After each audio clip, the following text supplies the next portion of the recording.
Hi, everyone. Welcome back to day 2 of the wide world of data. We're excited to have you back after an awesome first day of content. As always, if you're listening to these different panels and there's something that reaches out and really talks to you, we'll pop it up. You can meet with that data provider through our Connect meetings. It's easy. It's a Zoom. It's a calendar Outlook, and you're going to get a lot of great data. So a couple other reminders. We have our year ahead and alternative data coming up. That's in Miami, January 26th and 27th. We have a whole new insights plan where we're going to have the ability to pick by not only data provider, category of data, sector you're looking at, but we're going to have a lot of those start pitching different insights that are coming out of their data, especially into 2022 around supply chain, inflation, different tickers, different things like that. So it'll be great. There's a new ebook out from AWS Data Exchange called 101 Ways to Use Third-Party Data to Make Smarter Decisions.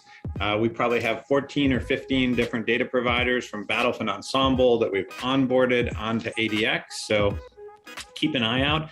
If you're not on both of those or either one, reach out to us, info@battlefin.com. It's a great way to get in front of a huge amount of buyers. You can use the AWS billing platform. There's delivery options. You get to participate in a lot of cool things like we're doing today. So as always, I highly encourage you to join that. AWS Data Exchange has been an awesome partner and sponsor, so thank you to them. We're going to really have some cool new stuff through the end of the year. They have their big reInvent conference coming out. I'm sure we're going to hear some cool stuff from that. As well as we constantly are just adding new and neat data providers to this, the platform, as well as to Ensemble. For those of you that may have been at our SALT event, awesome 2,300 attendees in person, 1,000 virtual, everyone from Steve Cohen to Ray Dalio, the Chainsmokers, just an awesome time. We're ready to go back to live events.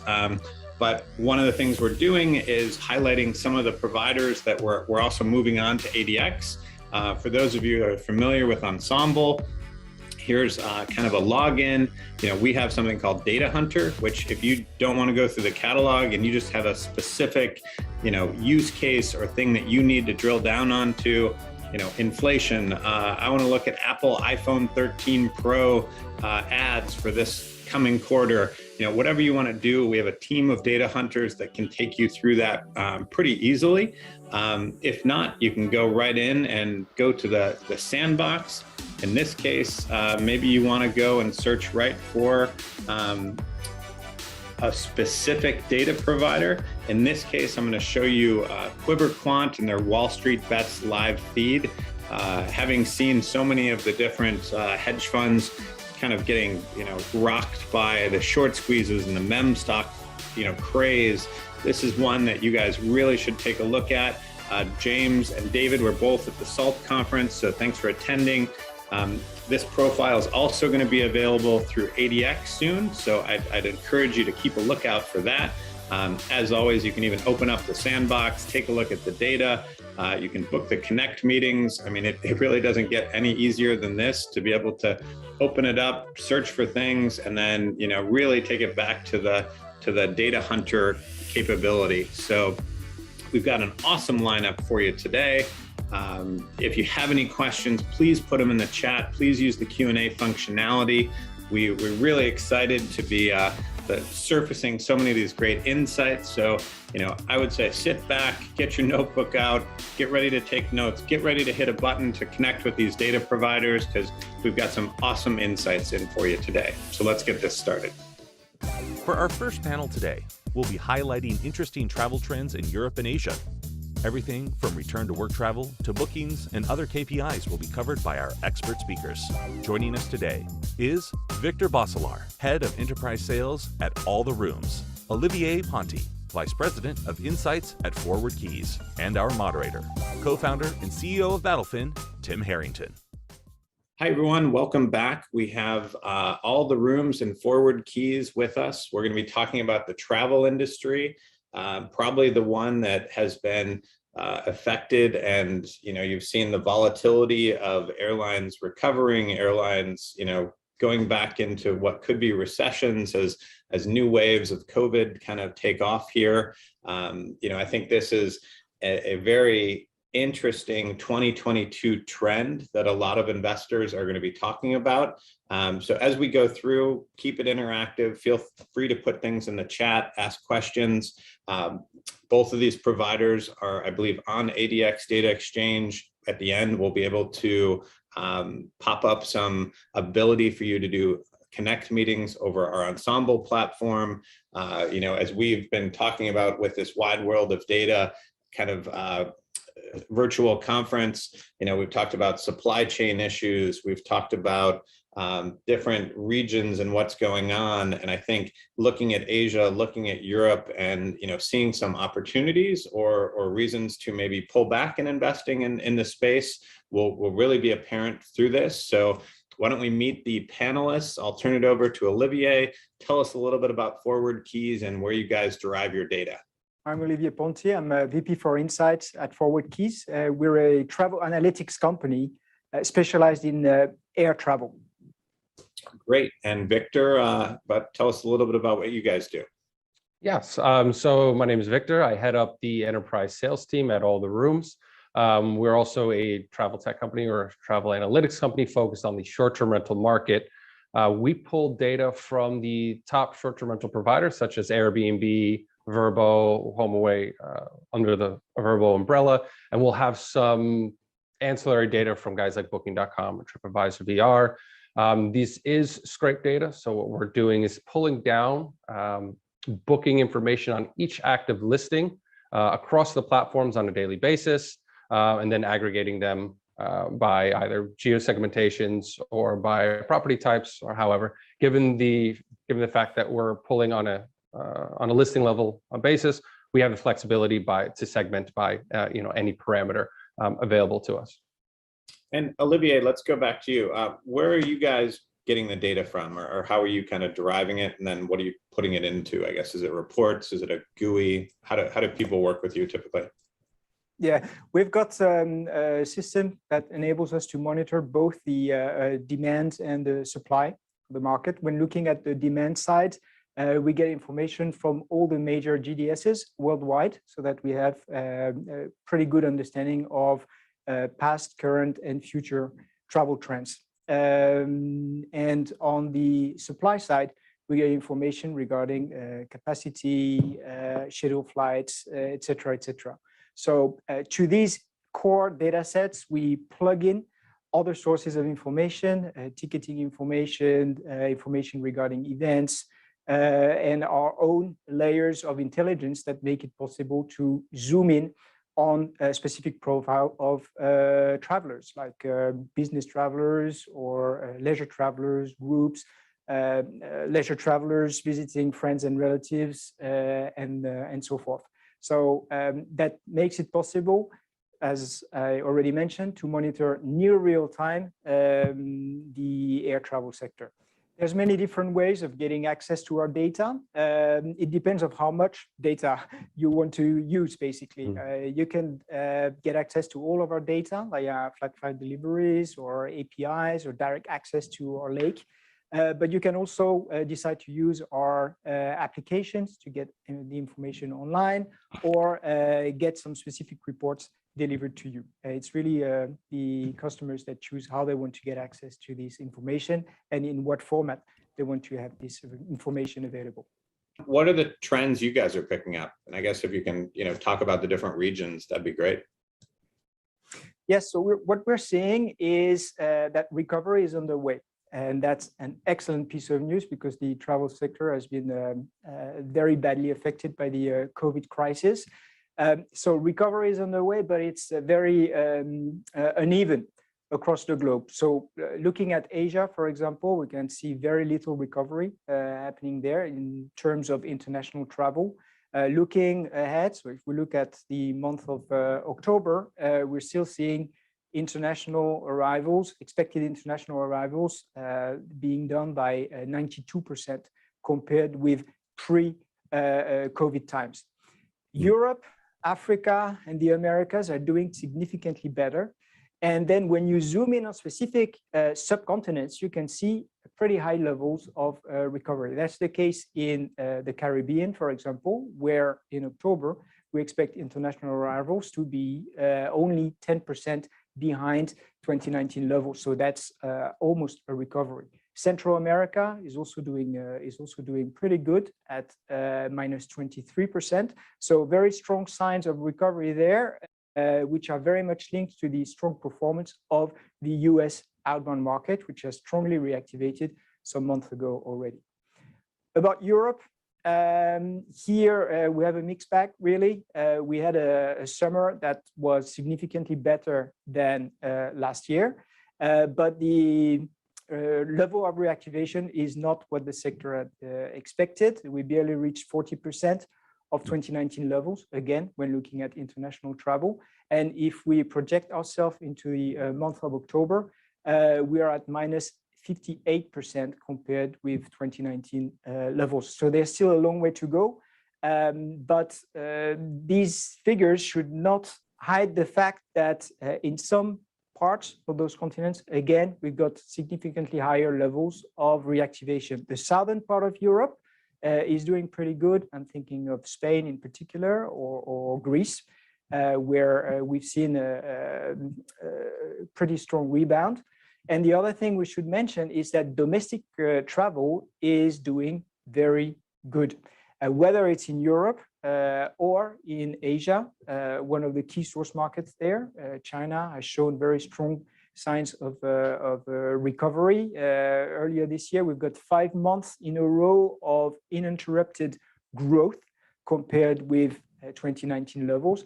This all ended up last month with a new wave of COVID, but what we're seeing at the moment is, again, a rebound. So we think that that the end of the year should end up in the green. Great. Victor, what are you guys seeing in terms of, trends, whether that's pricing, distance traveled? Take us through, we've kind of heard that seemed like very air oriented. So let's look at what's going on the ground. So yes, a lot of the points that Olivier has made was what we're seeing in the data as well. Just off his first point, we're certainly seeing a recovery, and again, that is great news. It really has been the U.S. or the North American and European markets that have led the way to this rebound. The U.S. Earlier than Europe. We're only bringing North America here as a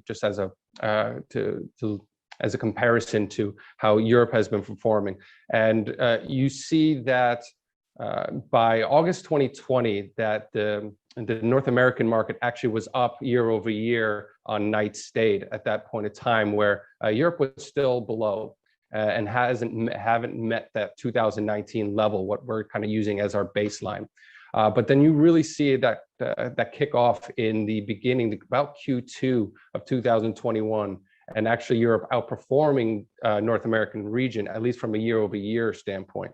But that is a note to be made here. That is a testament somewhat to how poorly, or relatively poorly, that Europe was doing last year in comparison to the United States or the North American market. So if you look at that graph to your right here, this is of the past 8 months, or let's say year to date of 2021. We're then also comparing it 2 years prior of 2019, kind of using 2019 as a benchmark. And you see here that Europe, up until June, was still below their 2019 levels. So up until that point, haven't fully recovered if we want to consider 2019 a benchmark, a recovery period.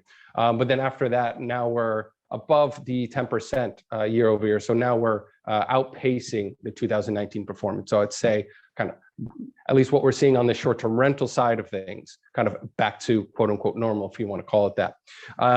To Olivier's point, it has really been, the urban markets are the ones that have had a tough go at it for several obvious reasons. It's really been the vacation destinations, non-urban destinations, that have been outperforming their performance.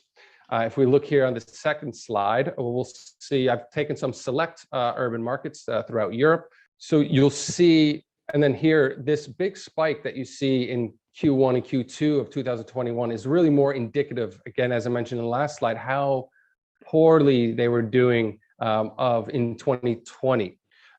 Because if you look at the chart to your right there, up until say April, May, a lot of these cities are still at the negative 80% year over year figure, or rather this is comparing to 2019. So using that 2019 benchmark, earlier this year, cities like Amsterdam, London, Berlin, Paris, and Rome, again, still at the negative year over year levels that they were a year ago. At the worst part of COVID, we saw negative year over year percentages around the 80 to 90%.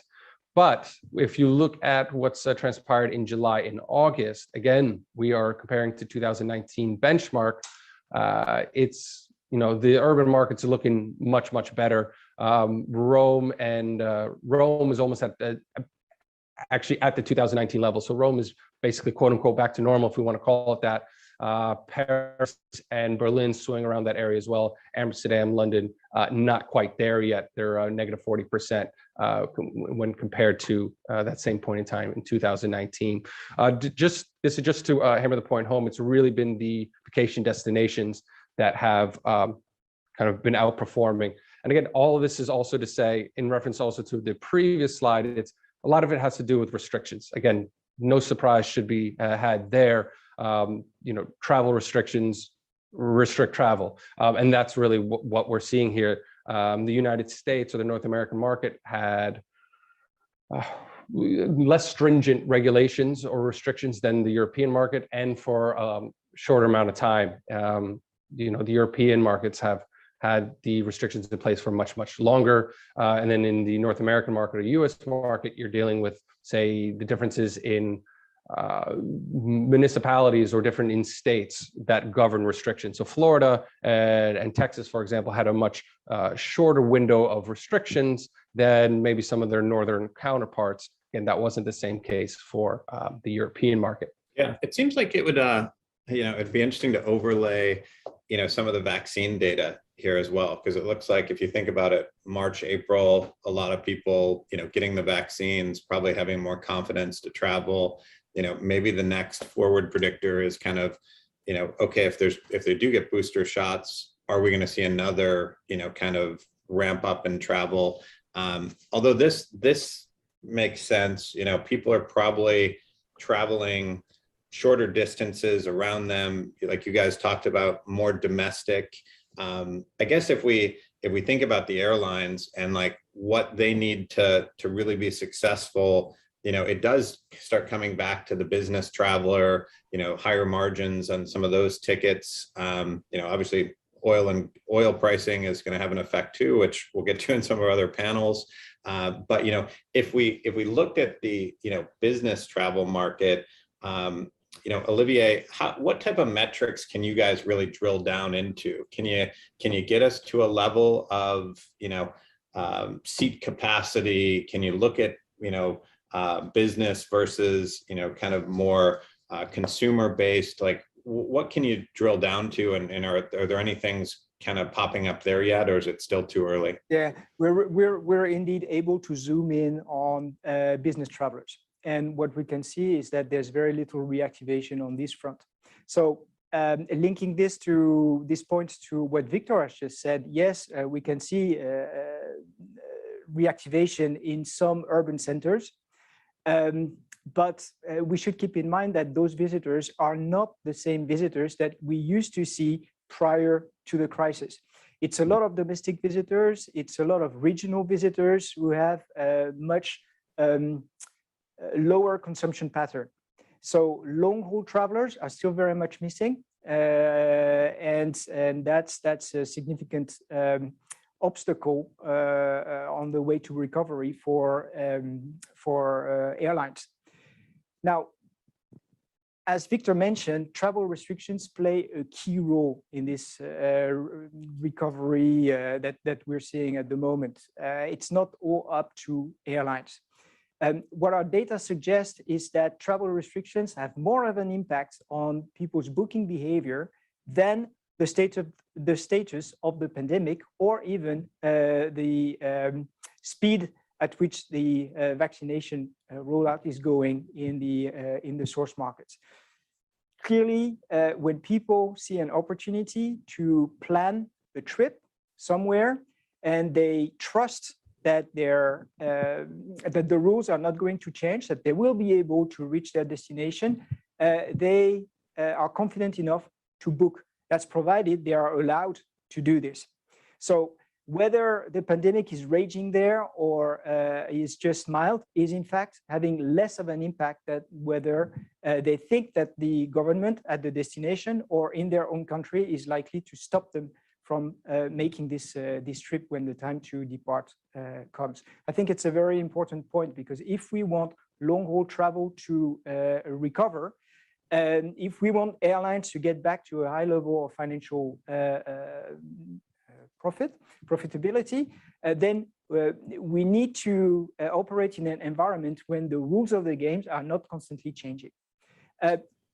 When looking at Europe, we can see a clear difference between countries that have been very consistent in their communication regarding their open to business attitude. Take Greece, for example. Very early, they communicated on the fact that they would welcome all vaccinated passengers, including passengers from the US. What did we see? A strong increase from the get-go of bookings to Greece, and a constant stream of bookings in the following months. And Greece has been performing really, really well. You can contrast that with some other countries in Europe that kept changing the rules all the time and that did not manage to properly rebound. Further away from Europe, take the specific case of Mexico. Mexico has been doing great. Mexico is back to pre-pandemic level. Why? Because, again, last year, they decided to reopen and they did not budge, whatever the status of the pandemic in this country. People felt safe to book, and they indeed booked trips to this destination. This is absolutely key. And it seemed like we had talked about, this idea of the push to restart the UK and the USA travel. And then I think Olivier brought it up, one of the issues was even that AstraZeneca is not recognized by the US. So you kind of have all these, restrictions, and then you try to open up and then you get more restrictions. So, hopefully it works through. I guess one subject we can touch on is like, what do the airlines do here to kind of spur travel? Because, it seemed like some of the other things that they may have done in the past, like lower fares, would sometimes move towards increased travel. I don't know, Victor, if you guys have seen anything in terms of what the Airbnbs or the VRBOs can do to spur travel. But that's kind of an interesting topic. And Olivier, before we get to Victor, you mentioned something about Asia and one of the things that they were doing that I found interesting. So if you can touch on that, it'd be great. Yes, I think Chinese airlines have been pretty creative in the way they handle the reactivation of the business. They offered new products to the domestic market, which have encountered quite a lot of success among the Chinese consumers. They started offering unlimited passes to reactivate air travel. That worked really well. And they also put some new products on the market, like surprise boxes that enable people to buy a trip without knowing the destination of this trip. It was the first time this sort of product was brought to the market, and it was a huge success. So clearly for airlines, the first step is to get people back in the skies. And you can do this in different ways. Of course, you can flex prices and make this as attractive as possible. You can change capacities, and you can create new products. That's one way to do it, and that's possible when the market is relatively stable. Meaning, again, you can plan, and your consumers can plan. In Europe or in the US, it's a different story because this environment is not as stable as what it is for the Chinese domestic market. So yes, airlines can flex prices, what we can tell at the moment is that prices are extremely attractive for consumers. Yes, they can play with the capacity and the routes that they decide to operate, but they have zero influence on whether a country decides from one day to the next to close its border or impose new requirements for people visiting the destination. The good thing is that it seems that we're really going in the right direction for the reactivation of travel. We know that travel corridors work to reactivate demand, provided that these corridors are not stopped again at very short notice. So these talks about a new travel corridor between the US and Europe is very encouraging. I think we're in an in-between right now as we speak, as we do this recording. Europe has recently announced that it would be tougher on US visitors intending to visit the old continent. The Biden administration just announced that they were considering reactivating travel, transatlantic travel, probably in November. I think there are still some discussions going on here backstage, and that from the moment there's clarity regarding US travel to Europe, the European Commission will also change its approach and fully reopen its markets to US travelers. So I'm quite confident that we will see a reactivation of transatlantic travel, which is absolutely key for profitability of a large number of airlines on this planet. Great. And Victor, what are you guys seeing? Is it, you mentioned, I think, the suburban to more rural, are people staying longer? Are they offering any, incentives like hotels usually do, the, third night free or fourth night free? Have you seen any trends around, stimulating some of that, or even trying to get people back into suburban areas?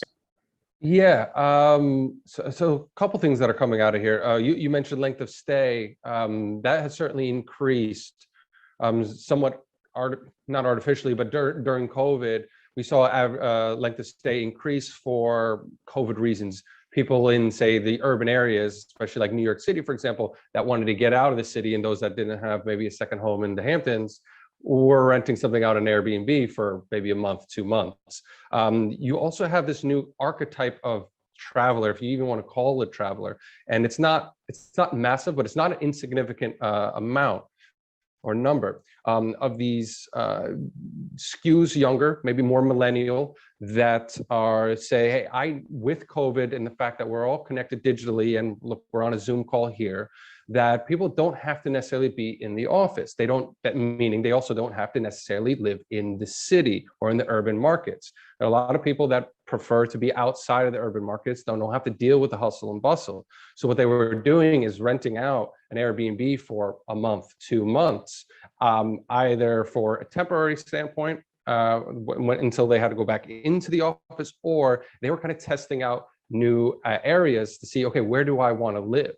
So again, I don't know if I want to necessarily call them travelers, more of a midterm length of stay. But Airbnb is well positioned for this. Actually, I saw, I think it was a Spanish company, a new tech startup or a new tech company received a decent amount of funding that is focused on midterm stays. So I expect that this is also going to kind of come out of this a bit. So that's an interesting point. Yes, average length of stay has increased. That continues to be up. I think these are Airbnb's numbers, not ours. They mentioned on their earnings call that bookings of 7+ days was 50%, or rather 50% of bookings were 7+ days. Bookings of 28 days, or rather 7% of bookings were of 28+ days, if I have that correct. And then last thing I wanted to mention was, I think you talked about distance traveled. We, with our origin data, we know where people are booking from and where they're going to. And then so on average, the distance traveled to their destination has has decreased precipitously. And we're also seeing that in the booking windows. So the booking windows have also decreased. And you saw then Airbnb, they responded by allowing for more flexible bookings. And that's a big push that they've made. So given the uncertainty that we're all currently in, this allows them for, again, greater flexibility in being able to book that right apartment, that right unit, without being, again, boxed into specific days. Great.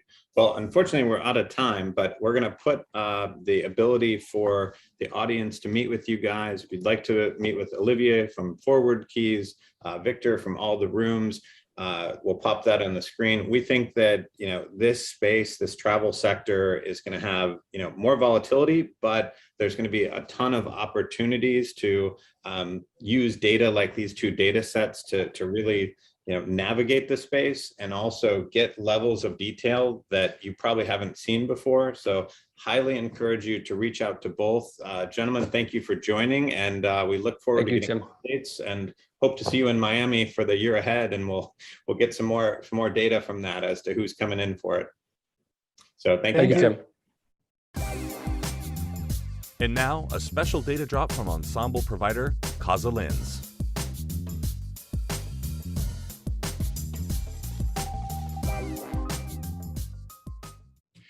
Hi, everyone. Welcome back. This is one of my favorite parts of the event. We always do these data drops where we try to surface new insights or give you access to new tools.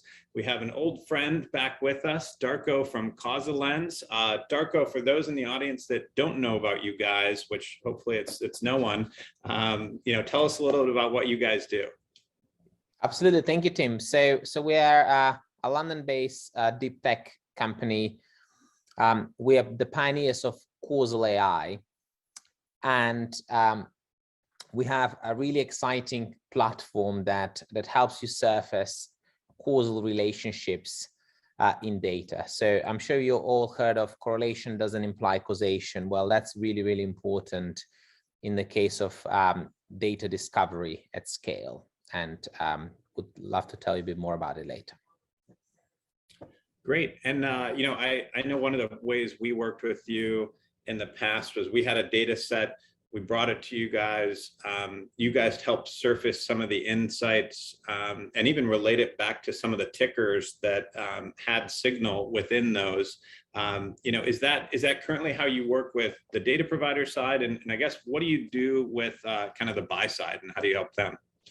Absolutely, yeah. So we have the ability to deploy our technology anywhere. So normally with the buy side, we would license our technology for internal deployment. And the purpose of our technology is to be able to help you search for a valuable causal signal across many, many data sets. So let me just give you a concrete example. The other day,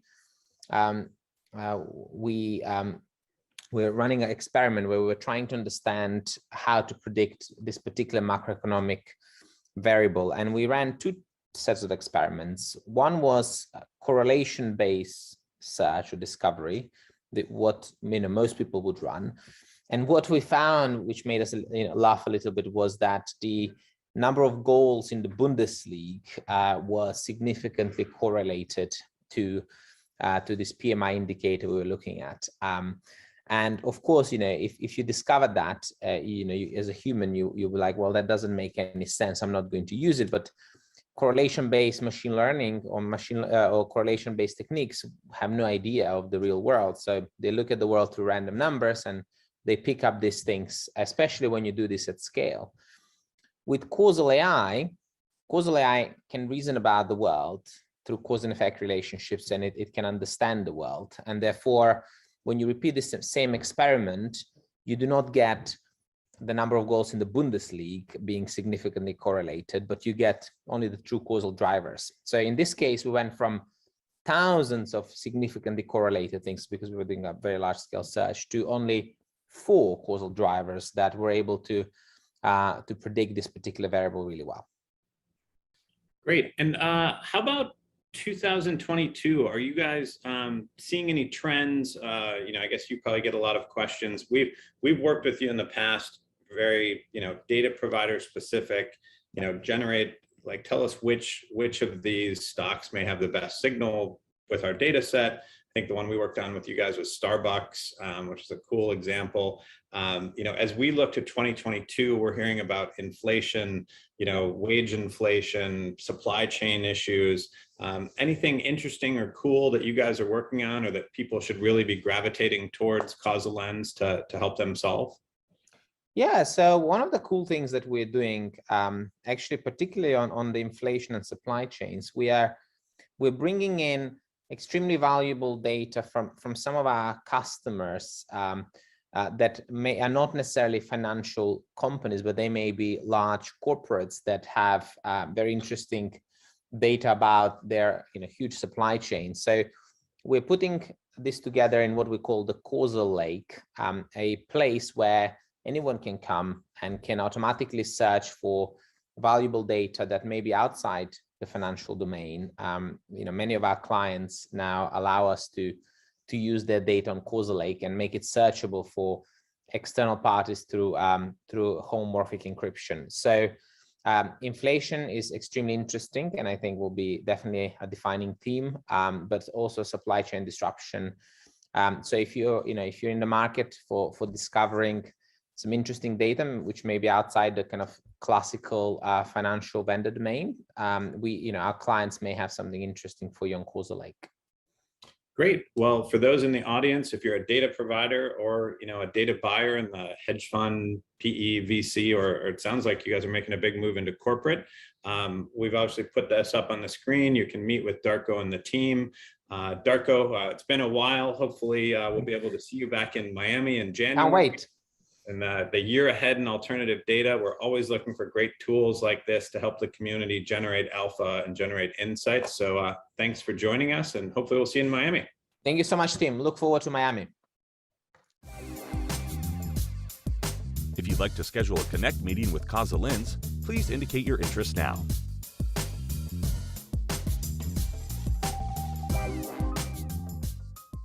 For our next panel, we'll turn to Asia and learn how alternative data can be used to pick up market-moving policy changes. Joining us on the panel today is Harish Ganesh, Regional Head, SEA and HK at Near.co. Chao He, Head of AI and Vice President at Wisers. And now, please welcome your moderator, Tim Harrington, CEO and co-founder BattleFin. Hi, everyone. Welcome. We have a very topical subject that we're going to be discussing today, what's going on in Asia and what some of the data sets are that you can use to make better investment decisions. We've heard a lot about what's going on, whether it's the slowdowns, potential energy crisis, debt issues with different commercial real estate players. And we thought it was a great opportunity to start digging in and finding some data sets that we think you can use in 2022 to really help you navigate some of the difficult investment themes that are going to be coming out of it. So we'll start off first with Chao. If you don't mind, give us a little insight and information into what you do at Wisers and how this would be important to the investment community. Thanks, Tim. I'm Chao He, Head of AI and Vice President of Wisers Information Limited. We were founded in Hong Kong in 1998. Wisers is a world leader in all media, big data, business intelligence solutions. Over the past 2 decades, we've been riding through the different waves of media revolution. So we've been collecting all sorts of media data, including news, social media, websites, e-commerce, apps, and so on. Currently, we have about 80 billion data in our database from about 790,000 data sources. Every day, we have about 130 million new articles coming. So what we do is all these media data are massive, they're unstructured, so cannot be processed by human easily. Thanks to our industry-leading Chinese natural language processing AI technologies, we're able to turn these massive amounts of unstructured data into structurized, dynamic, and quantified topics, events, sentiments which are related to intrinsic risks and the growth factors about different companies in the Greater China market. Then we are providing our data intelligence through our products, solutions to our customers. Currently, we serve more than 3,000 corporate customers around the world. So they rely on our data and intelligence to make smart decisions in the field of marketing, brand communication, risk management, investment research, regulation, and compliance. Great. Okay. Over to you, Harish. Tell us about NEAR, what you guys do, how you derive your data, things like that. Hi, everyone. I'm Harish, and I lead the Southeast Asia and the Hong Kong markets for NEAR. NEAR has been in existence for over 10 plus years. We're world's largest source of intelligence on people and places data. We consider ourselves to be a global leader in data intelligence, empowering organizations of all sizes to make smart and strategic decisions using our data. To give context, we process data of over 1.6 billion monthly users across 44 countries. We're dealing with data that are both from the physical world and the digital world. 2 out of every 3 Fortune 500 company is using NEAR's data set in some form or the other to make intelligent decisions. Now, these data sets could range from different sources through our strategic partnerships that we have. These could involve telco data, Wi-Fi data, spends data, so transactions data online and offline, real estate data. We could get data on app consumptions and the kind of apps that people have on their phone. The mobility data, where are people visiting? How frequently do they visit? What kind of lifestyle do they have? That says a lot about behavior, weather data, and so on and so forth, right? So we're ingesting a ton of different forms of data, both from online and the offline world, to make sense and help our clients, take intelligent decisions. Great. I'm obviously with what's going on with Evergrande and Asia, that seems like an extremely helpful data set to be having these days. Just a reminder to the audience, as we go through, you'll have the option to select meetings and do one-on-one meetings with both companies. So use the chat as well. But if you really want to dig down into any subjects that we kind of touch on, but maybe aren't going super deep on, just given our time constraints, you can always meet afterwards. We'll set up the virtual connects. You can do that. Both of these providers are on ADX and available that way as well. So thanks again to our partner, AWS Data Exchange. I guess back over to Chao, and let's start talking about some of the key debates, because I'd love to understand, you touched on how you're able to scan through these policy documents and how these policy documents can actually really forecast what the Chinese governments or what trends are going to be developing. So if you could take us through, an example of that. I'd like to start with this diagram. So obviously, China policy regulation has been a hot topic since the end of last year. So in this graph, top one shows some of China concept stocks. The red one is Alibaba. The peach red one is Tencent. And we have a NASDAQ index in cyan color. The blue one is the top 10 constituents of MSCI China Tech Index. So we can see up until end of last year, about November, the China stocks and NASDAQ is pretty much correlated. But then things changed after end of last year. You can see the divergent trends. So I think this divergent trend mostly can be attributed to the tightened China regulation on platform economies. What brought everyone's attention was last year on 3rd of November 2020, very suddenly, Ant Financial IPO was abruptly suspended. Then after that, a sequence of high-profile events happened in this space. We can see 3 days after Ant Financial IPO suspension, SAMR stands for State Administration for Market Regulation, and Cybersecurity Administration of China as well as state administration for taxation, 3 ministries jointly issued guidance. They're going to regulate the online economy. And then 27 internet platform companies being ordered to attend this event. Then SAMR started a public consultation on antitrust guideline on platform economy. In December, antitrust investigation on Alibaba started, and then they were fined subsequently in April this year.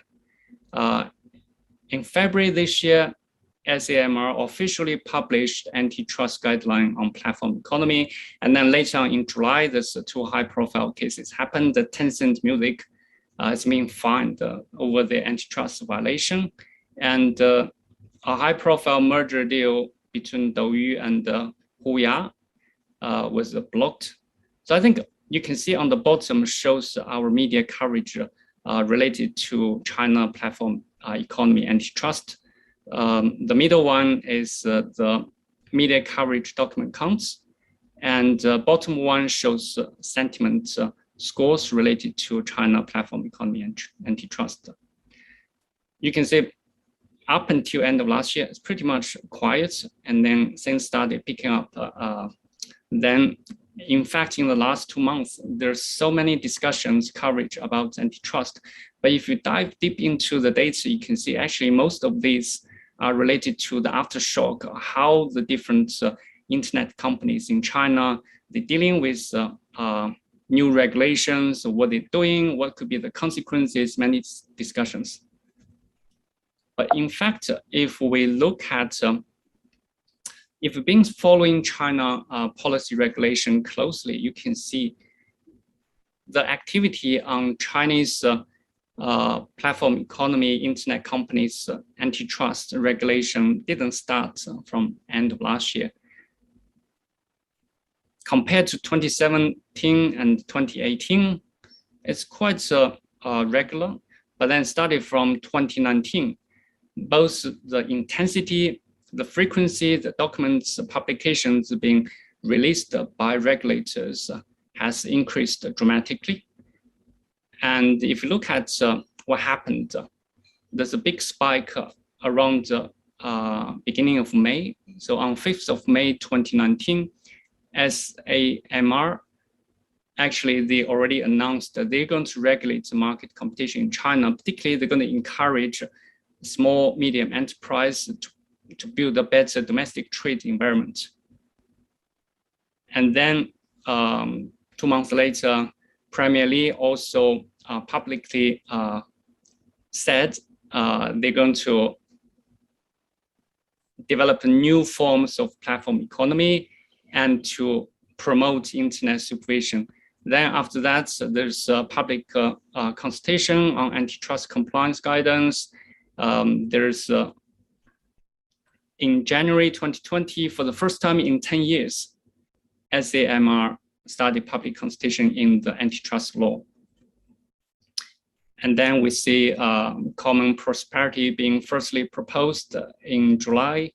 And then officially, they published the antitrust compliance guidance a few days after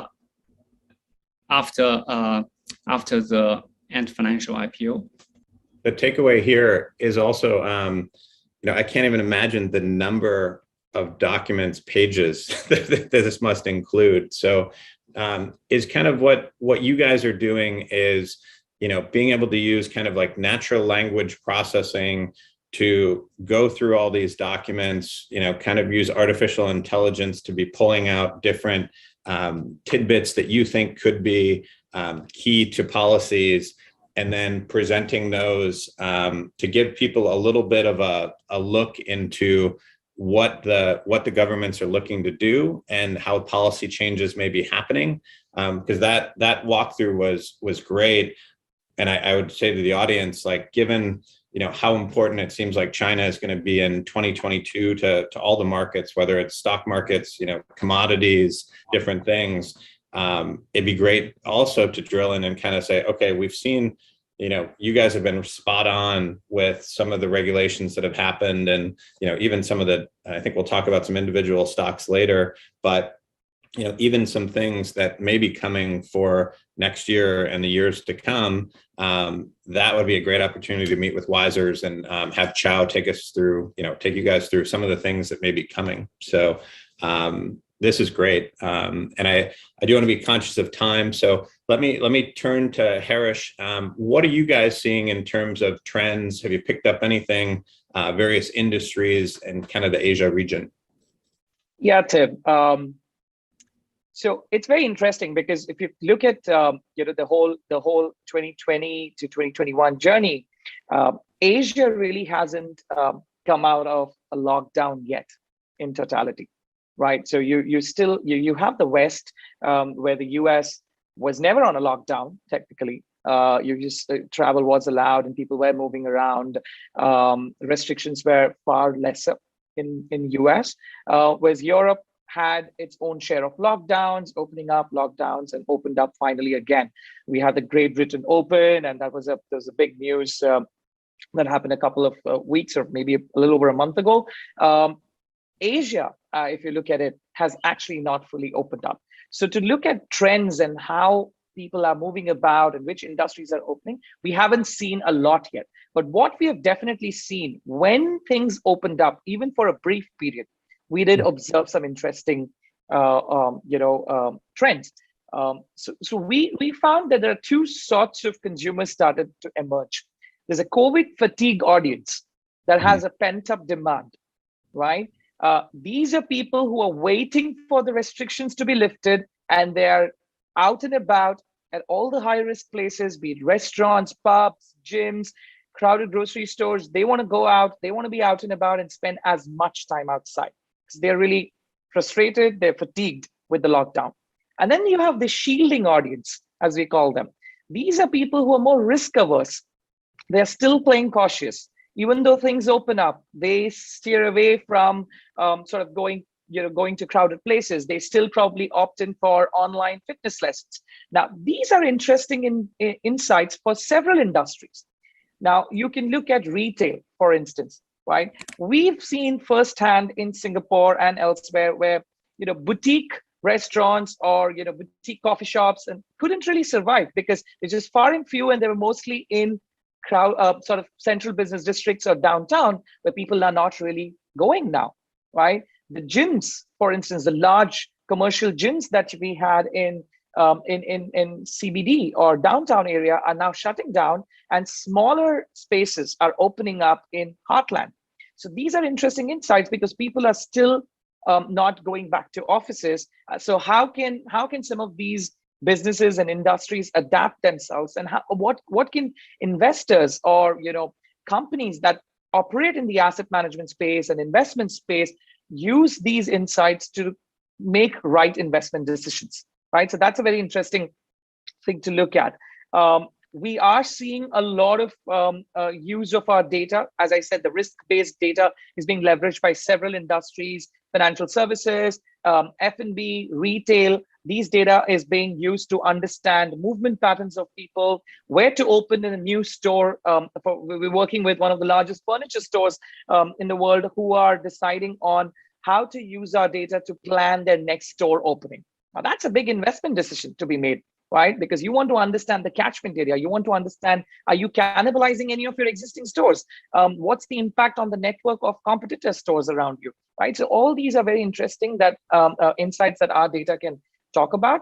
But from a trends perspective, as I summarized, we're just starting to observe very interesting behavior patterns. You have one set of people who are out and about, venturing into every category. And we especially see that in restaurants, retail, pubs, gyms.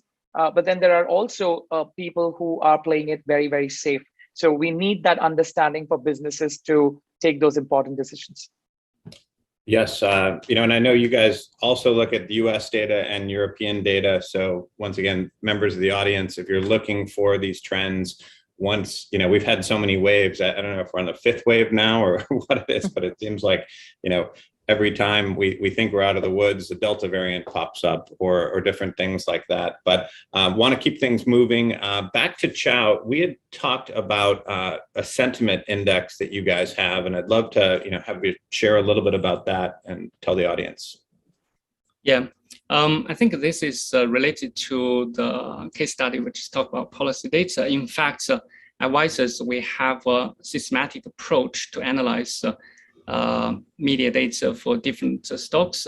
So start from our big data, come from news, social media, websites, reports.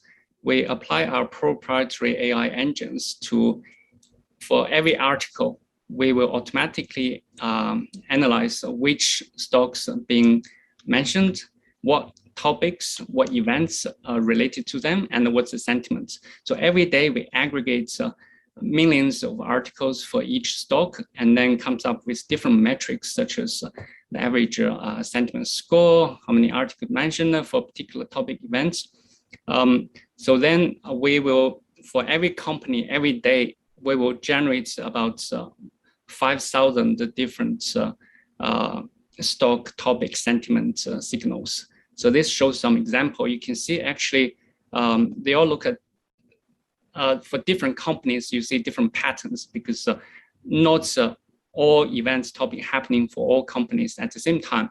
But taking this systematic approach, instead of look at limited stocks companies, what fundamental analysts do, we can offer help to do a quantamental approach to select better performing stocks based on all the dynamic events we pick up from our news and social media data. So this will show backtesting results. So here we see the gray line is the market performance of CSI 300. The red one is social media, and the purple one is news. And green one is combined news and social media. You can see by incorporating our data, we can get much better return compared to the market. Particularly, the social media signals stands out.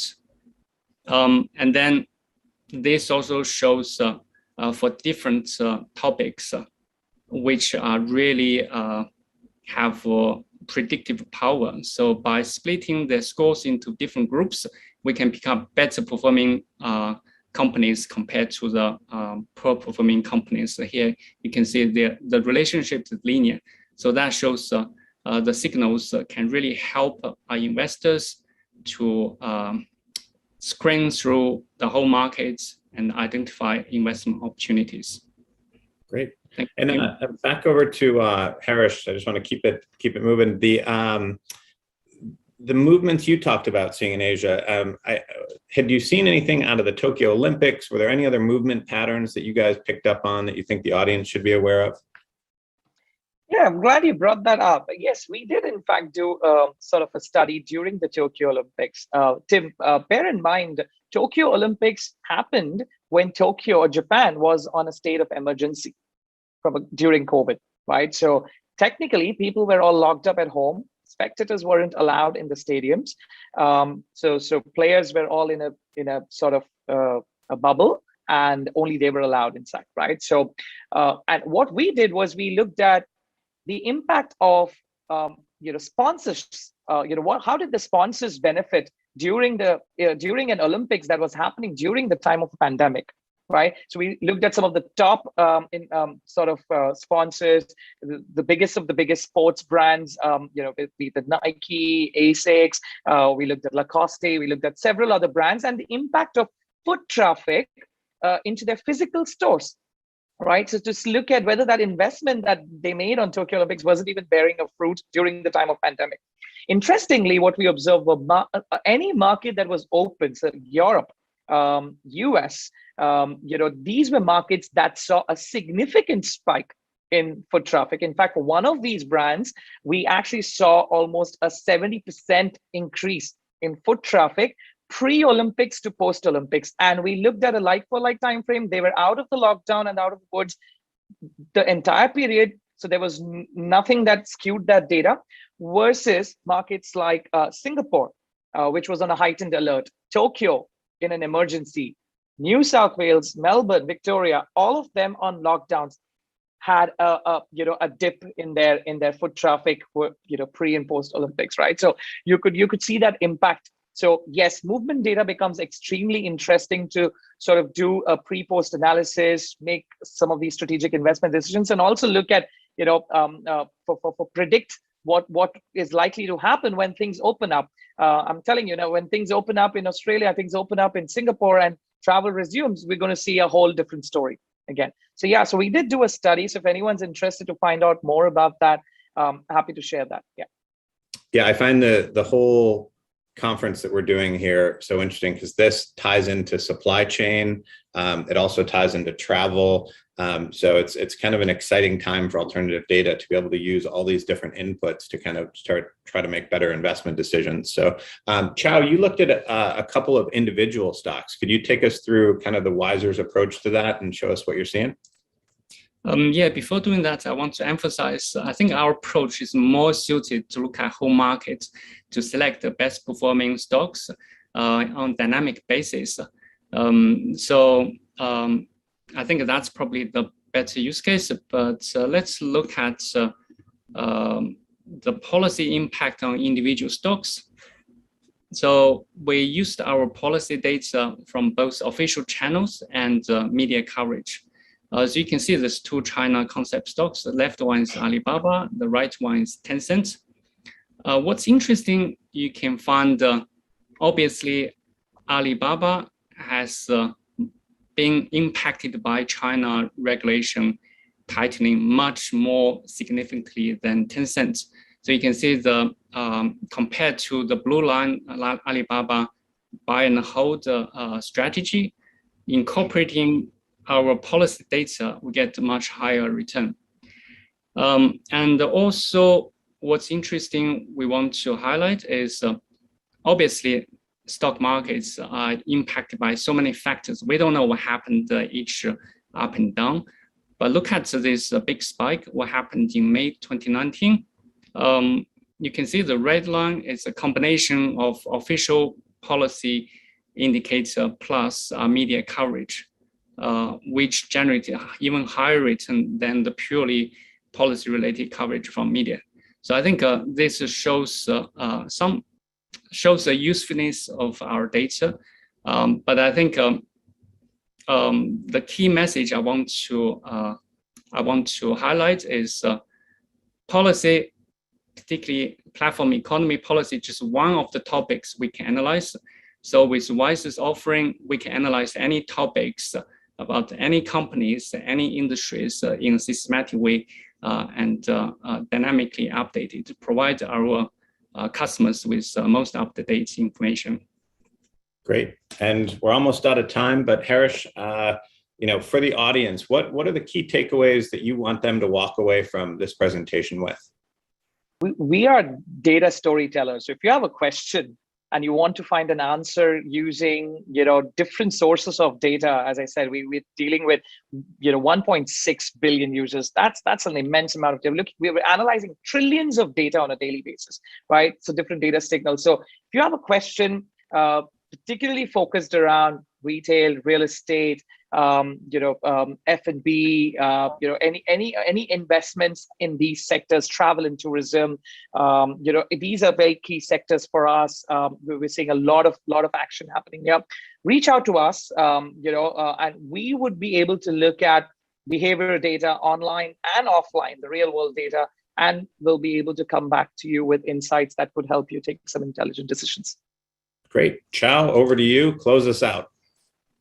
Yeah, I think increasingly we see this trend, companies looking to combine external data with their internal data to make decisions either for strategic investments or risk management, because the business environment changes so much, things can happen overnight. So what we can offer is with our broad coverage, with the aid of our advanced AI natural language technology capabilities, we're able to help our customers to identify anything they're interested and correlate all the hidden signals together and interact with whatever business decision you want to make, be stock investments or your compliance requirements or your future strategic investment marketing needs. We can all help you with that.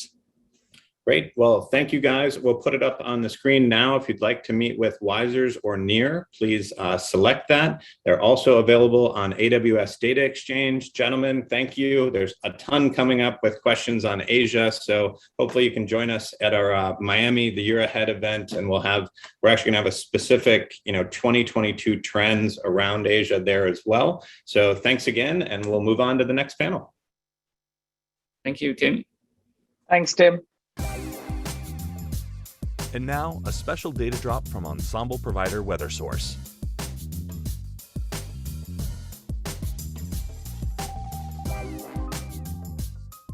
Welcome back. We have a BattleFin data drop with everything going on in the world, from flash floods to droughts to hurricanes across the globe. This is the wide world of data.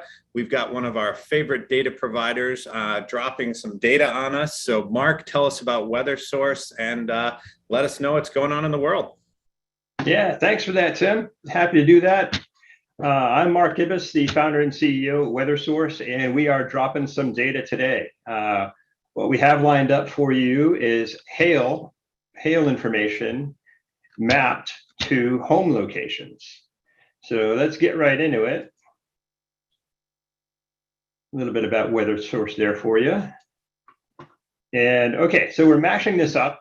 We have hail information courtesy of WeatherSource and the WeatherSource Hail Data Archive. We have hail information across the United States, very high resolution, can map it down to the home level. We have home location information from Database USA, so thank you Database USA for that. And then what WeatherSource has done is the heavy lifting of co-locating and doing all the GIS mapping of taking that hail information, mapping it directly to homes. And why do you want to do that? Because if you can do that, you can start understanding how hail is impacting things such as the need for re-roofing and things like that. So we've done that work. What does it look like? Let us show you. Or actually, I'm going to show you some stats first. Hail is a big deal. You get 4,000 to 6,000 major hail events per year in the US. That can affect over 10 million properties impacted by hail. And of course, it has a lot of effects, right? I mean, it's affecting property owners, it's affecting insurance, roofing and building supply, roofing companies, and also crops and cars, although we're not really featuring that here. So we did all this mashup for you. We made this data available in BattleFin Ensemble. I'm going to give you a quick view of what it looks like right here.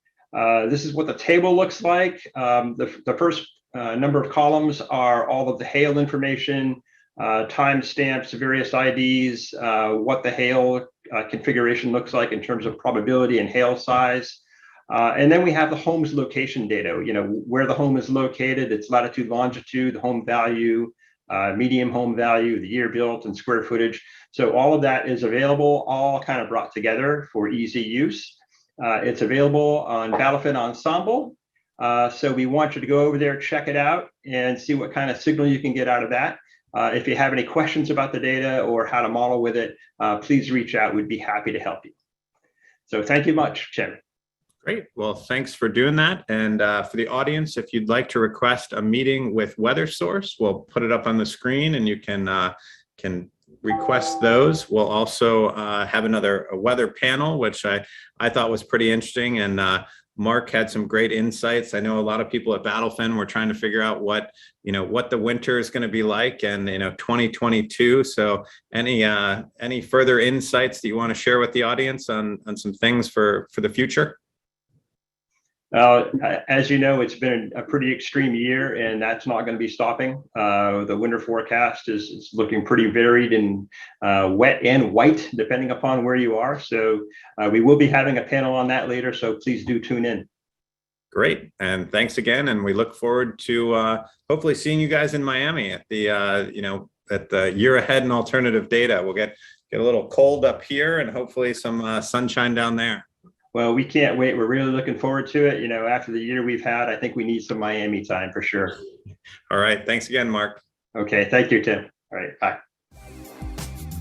If you'd like to schedule a Connect meeting with WeatherSource, please indicate your interest now.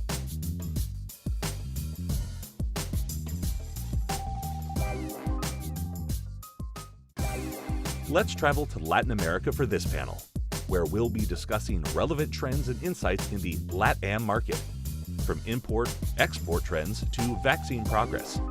We'll be covering it all in this panel. Joining us on our panel is Rehan Aes, economist at Revelio Labs; Arnulfo Garza, Vice President of MEX Research; Tim Salt, General Manager of North America and EVP of Business Development at Quadrant. And now, your moderator, Tim Harrington, CEO and co-founder of BattleFin.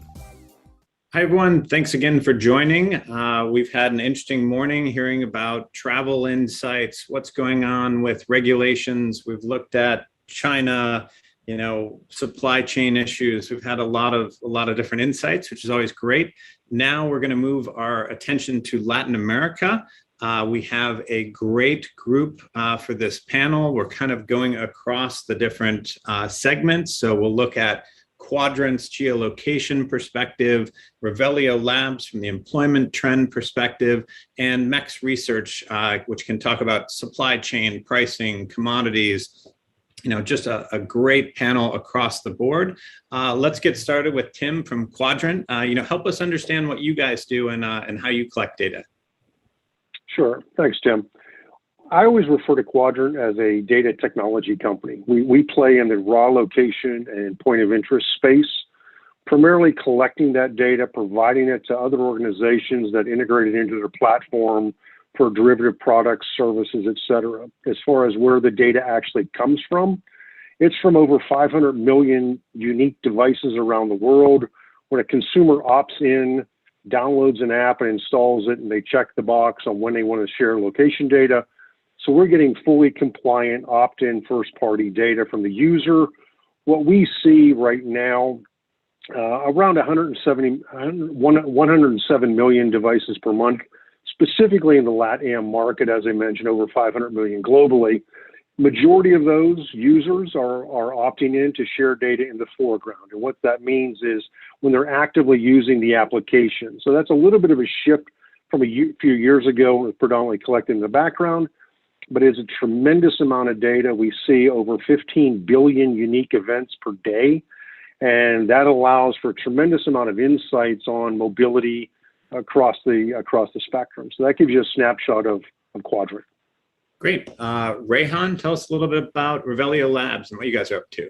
We basically use publicly available sources of data on employment, such as online resumes and online professional profiles. We curate them, we bring them together, clean them, debias them, and basically building the world's first universal HR database. And in terms of coverage, we have over 1 million public or private companies across 200 countries that we have data on. And our data goes all the way back to 2008, and we update our feed monthly. This basically accounts for about more than 1 billion job positions and more than 600 million profiles. And what we have for these companies is we can track their hiring trends, their attrition trends, along with headcounts, education levels. Also, ESG insights like gender and ethnicity are all available for all of these companies. When we look at Latin America specifically, we actually see that Brazil is 5th in the world in terms of our coverage for the companies. Per country, we have around more than 350,000 companies in Brazil that we have coverage for. And again, more than 100,000 from Mexico, high numbers for Argentina and Colombia as well. And when we look at the job positions, among that billion job positions, we have around 62 million of them are in Brazil, actually. So for any of these companies that are either headquartered in Latin America or headquartered somewhere else, but do have employees in Latin America, we basically have insights for all kinds of workforce trends that they might have. Arnulfo, well, we're not in New York City. It was actually great to be back in person at SALT and hearing all the speakers and networking. But we're virtual for this one. We'll be back in Miami for the next one. But tell us about MEX Research and what you guys are up to. We provide data for the Mexican market. We have been in the market since maybe 20, 25 years ago. We can create specific data sets for customers with specific requirements, or we can provide the raw data to create bottom-up analysis.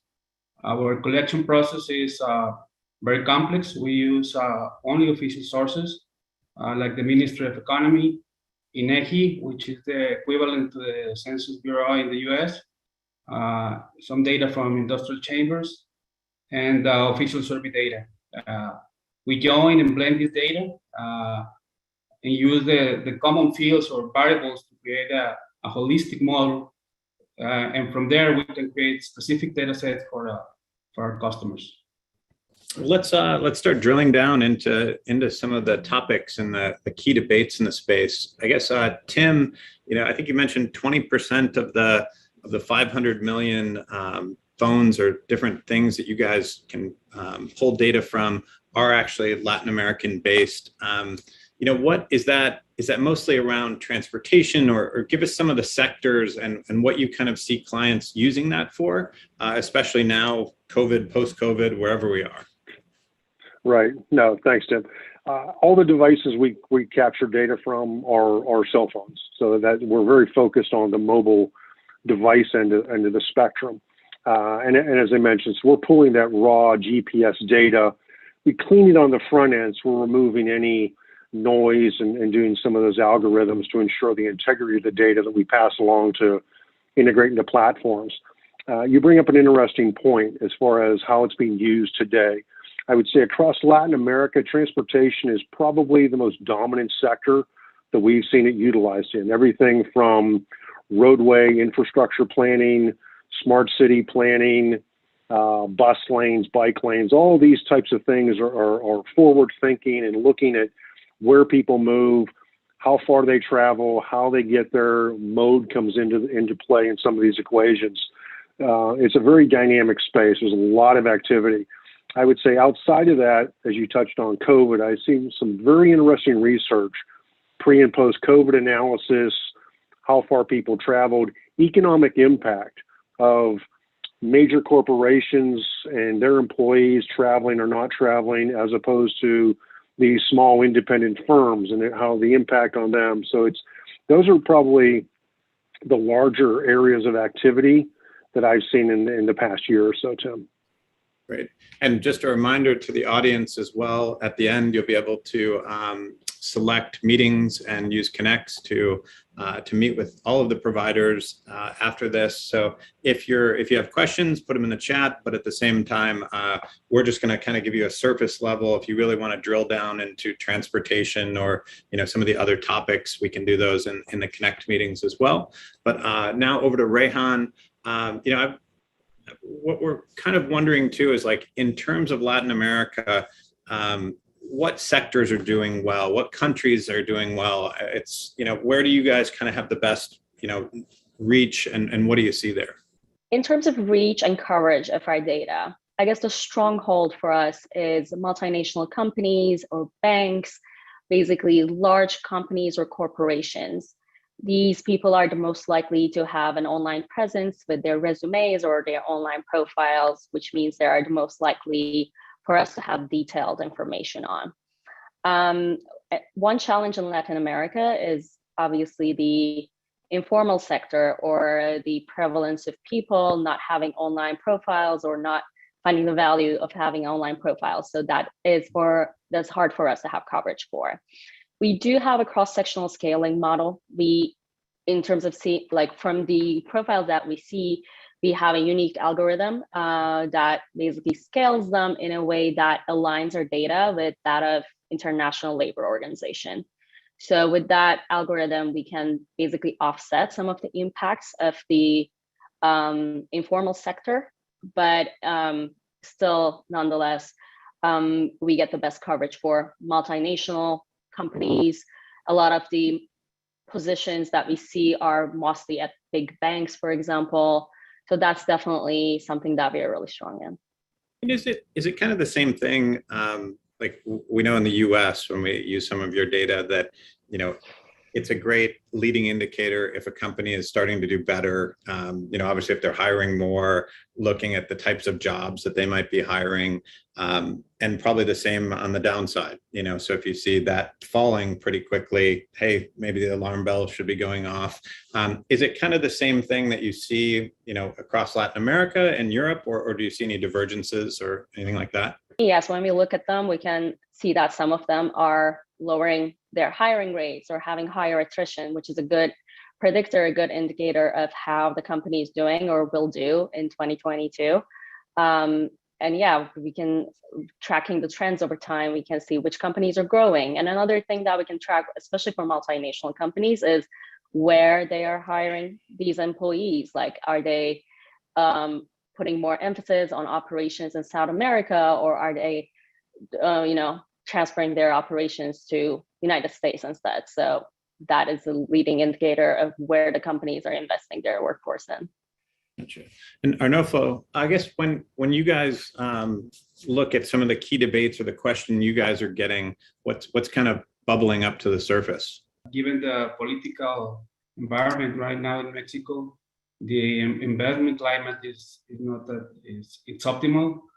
But anyhow, the dependency with the U.S. economy is still there, is growing, and understanding this dependency, given the fact that the legislation is not at its best point, but the trade is. I mean, the trade is there, it's growing, and most companies are coming into Mexico to be closer to the U.S. market, and I believe that the supply chains will be a key issue in the following years, and the key to understand them is to have the data to explode it.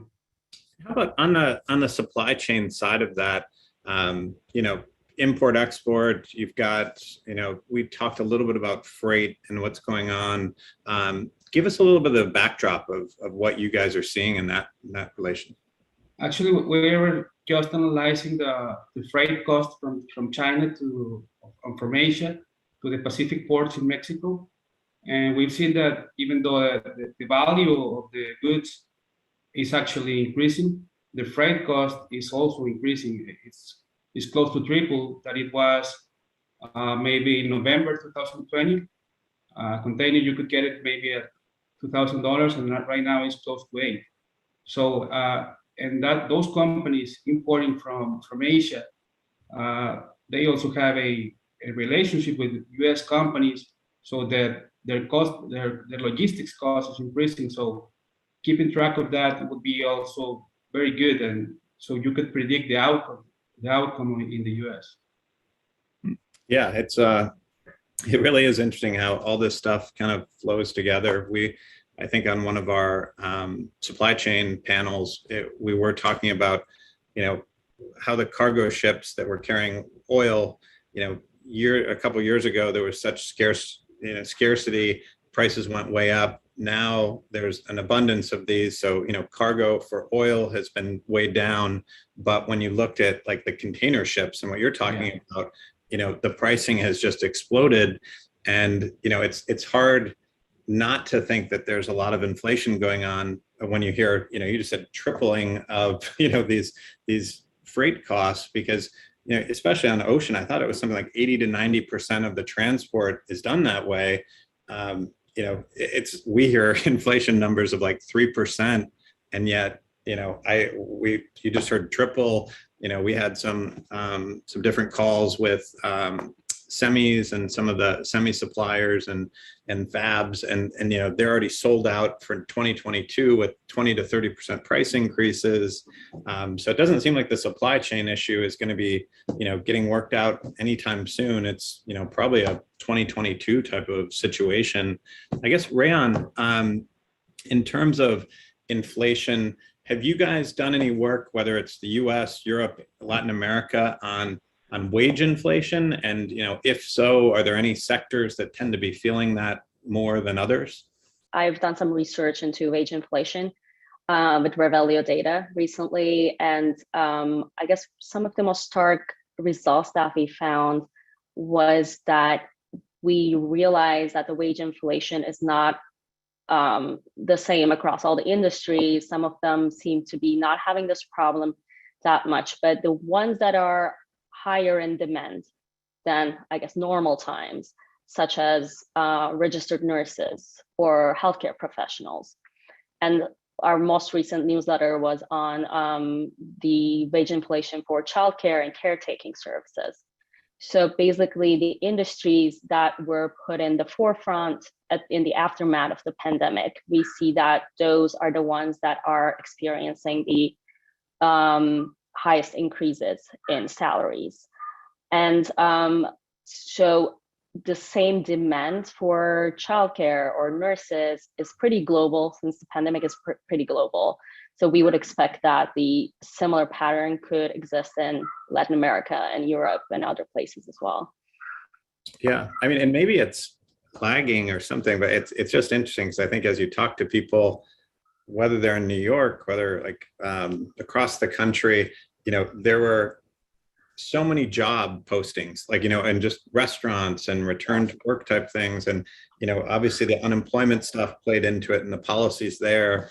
And on our European panel, they were talking about how a lot of those European types of stipends and things are starting to wear off. So, you know, it'll be interesting to watch your data and see, you know, and I think you guys are one of the few employment data sets that captures what the salary levels are too, which, you know, it's just not just the number, but I think for 2022, it's going to be interesting to see, you know, it's the number plus the salary plus, you know, how many of those jobs are being filled. So, you know, we'll keep checking back with you. And then I guess over from a quadrant perspective, some of the things we always hear internationally has been, you know, along the privacy side. So whether those are iOS privacy changes from Apple, you know, a couple of years ago, it was a big thing with Europe and GDPR.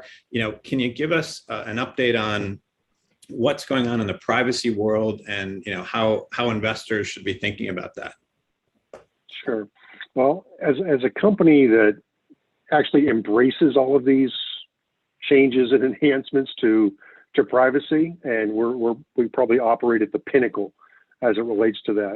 Everything we do is beyond the criteria and guidelines of any country's government or industry standards. We want to make sure the integrity of the data comes in, users protected. It's why we have everything on our blockchain for data tracing, et cetera. So we operate in that at that end of the spectrum, Tim. There certainly have been changes. You're right. Everything, you know, from iOS 13 a few years ago, 14 now, there's more coming. We've seen the changes and the impact, the way the data, whether it be availability or some attributes or qualitative aspects, collection in the foreground now as opposed to background historically. I think the key thing is, if you're doing things the right way, you have nothing to worry about. It's the organizations that aren't operating above board, operating in the gray, playing around the edges, the way they're collecting, gathering data, perhaps scraping the bid stream or some other ways that you're collecting in our perspective, that's more the suspect aspect, not something I would suggest. First off, it isn't of any value for any types of financial analysis or long range impact studies or baselining of metrics over time. You need a stable panel of good quality data. And it's something that, you know, as our teams work with both legal and compliance, as well as the tech and science teams work with Google and Apple and so forth to ensure that, I think you're going to see more of that, Tim. You know, we've seen GDPR, there's other things coming. There's laws in Australia, there's laws in India, laws in Brazil, Canada. We prefer to operate, as I said, you take the most stringent guidelines, that's our starting point. And I think if companies aren't looking at it that way, I would probably have a question mark around how they're operating, because eventually it's going to come back and you're going to get caught on it. And once again, to the audience, if you have any questions, feel free to put those in. I think what we'll do now is kind of, you know, we'll go around the horn and kind of get the key takeaways that we think the audience should leave with, you know. So I guess if we start with Arnolfo, you know, what are you thinking into the end of the year, into 2022, if if you're an investor in the audience, what are the key themes and key areas you think they should really be paying attention to? Well, as I may sound redundant about the robustness of the supply chain, and could be really the leverage that they could get in order to predict a better outcome in the financial sector. The companies with the most robust and most less vulnerable supply chain would be the most effective, or the ones with a better outcome. And there's data that you could use to predict whose supply chain is more weak or which is stronger. And then if you have a certain portfolio in certain industry, you can make a benchmark on those portfolios and see and apply an index on the risk that they have. That's for the investor side of, let's say, having an ongoing operation. And in terms of the consumer, new markets, I think the digitalization in Latin America is just starting, as Tim and Rehan have just stated. And the key drivers to understand these consumers that are now, that they have a huge appetite for technology services and devices. And given the informal employment and sources of income and the people in Latin America, I think for the financial sector, there's a big opportunity for those who are non-bank, those individuals that are non-bank, and that right now is a really growing sector, the non-banking financial services for those type of individuals. Gotcha. How about over to you, Rehan? Is that in terms of the key takeaways or key things you want the audience to walk away from? What are you guys looking at for 2022? In terms of key takeaways, Latin America is a large market, and just by the sheer number of people who are in the workforce, it's an incredible opportunity. And in the context of labor shortages and wage inflation that we're all talking about and paying attention to, going into 2022, the companies with the most robust workforce will obviously be the ones that we need to follow, the ones who are having lower attrition rates or still able to hire in the middle of it all. And also something that we need to track is obviously the salaries for these companies. Gotcha. Over to you, Tim. Anything on the quadrant horizon or things that you guys are? Sure. Many things on the horizon, some of which I can even talk about. One of them is, as you referenced, things like privacy and so forth. We're rolling out our unique Quad ID. So we're going to, for companies that do not need a unique device ad ID, going to remove that from, again, some organizations, particularly in finance, have concerns about having that mobile ad ID and they want it hashed, et cetera. So we're addressing that. So that's a very simple technology play on our side. My observations, just based on our session here today, and as an organization that provides raw location data, we don't provide derivative works or research or analytics like Arnolfo and Rehan provide in their organization. So I see my data flowing into many different sectors, into many different types of platforms, and leveraging. What I see is the confluence of other types of data. So as Arnolfo mentioned, supply chain data or employment data that Rehan meant, I see all these things coming together for a more complete picture of what's going on in the marketplace. LATAM is a dynamic. It's probably our fastest growing marketplace if I compare and contrast versus a couple of years ago. There's a lot of activity, a lot of economic impact studies going on by many large international bank and consortiums over the marketplace. People movement, doing a lot of impact on cross-border analysis. I see things from the Mexico-US border, transportation, truck analysis, so all these types of things. But it's not just any one data set on a standalone basis. It's how companies are leveraging these things, pulling them together, and then making the best decision they can with all of these different assets at hand. So that's what I see, Tim, as just a greater appreciation of those sets that are out there, and learning about them and figuring out how to leverage them for their particular use case. Great. Well, we'll put it up on the screen. If the audience would like to meet with any of the different data providers here, you can do that through the Connect meetings over Ensemble. I think Tim hit on the head right there. I mean, I love the idea of taking, the MEX research, intelligence and questions and supply chain data, tracking it with Quadrant and seeing the movements, and then, getting the verification on the employment side from the Revelio data. So, once again, it's multiple data sets working together to create really great signals. So thank you to the panelists. Really appreciate the insights. And we hope to see you in Miami for the Year Ahead in Alternative Data. Thanks, Tim. Thanks, Tim. Thank you. Bye, guys. Thank you. Bye. And now for our final panel of BattleFin's Wide World of Data event. We'll be traveling to Europe to investigate new trends and investment themes in Europe surfaced by alternative data. We'll be discussing where fund flows are heading, post-lockdown trends, and the winners and losers of COVID-19. Joining us on our panel today is Syed Baranyan, Director of Quantitative Research at EPFR Informa; Clive Gosling, Head of Consulting at Experian. And now, please welcome your moderator, Tim Harrington, CEO and co-founder of BattleFin.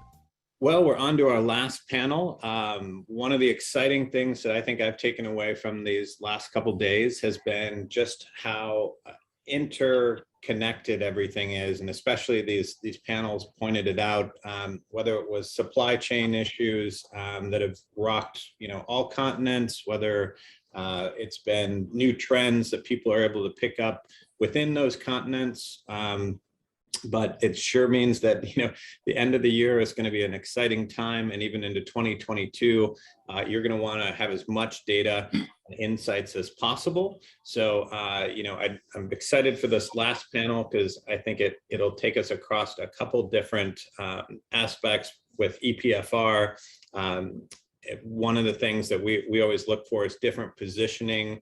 What we're going to hear from Experian, we'll get that perspective as well. But I guess, first of all, Syed, if you can give us a little background on yourself and what you guys do at EPFR and where your data is derived from, that'll be a great way for us to start.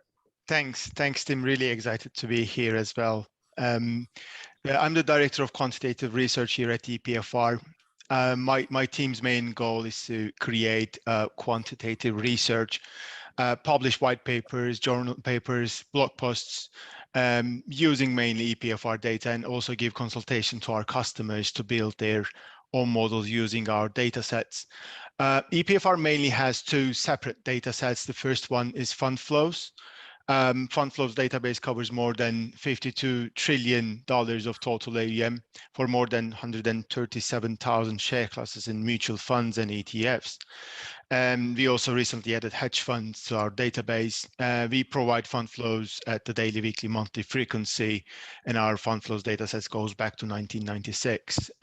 The second set of data we have is the positioning allocations of these funds at the fund level.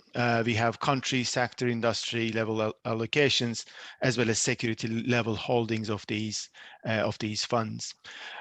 We source these data sets directly from managers and administrators and run more than 3,000 quality checks every day to ensure the data sets we have are clear of errors.